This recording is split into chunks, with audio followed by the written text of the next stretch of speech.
sosai. To ya ce ka fara. To alhamdulillah ma Kamisu muna so ka bamu takaitaccen tarihin wannan ruwa da yake da kadoji, wanda kadojin kuma suna da alaka da kudin da ake amfani da su wajen abin da ya shafi al'ada. Da haka mana takaitaccen bayani.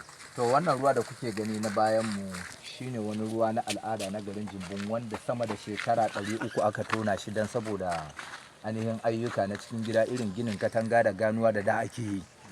To yanzu ta waye gari, yanzu a ciki ake sha, ake yin aikin abin nan, kuma a nan ne kaddan na rudika din suke zuwa suke zaunawa. Idan suka zo suka zauna a nan, babu yaron da zai taba su, babu wani kuma barna da suke yi. Su da za su yi zaman su huta, kowa ya zo ya kalle su, sa'annan lokacin da ruwan ya kare kuma sai su koma cikin dutse. Wannan kadda su ne wanda kusan ake samu wasu suke rikidewa suke zama kadoji. Alhamdulillah. Wannan kadojin kenan akwai masu su. Ko?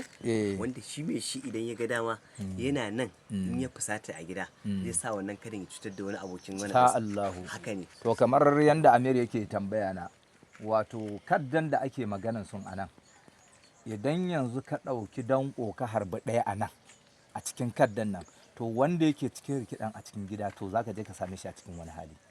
Idan ka harbi kadan nan da bindiga a nan, to wanda yake rikidan nan a gida zaka je ka samu bindigan ta kashe shi. Ta kashe shi.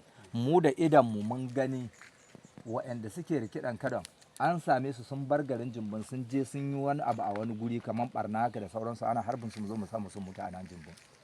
Ba mutum ɗaya ba, mata da maza mun ga yafi mutum 10.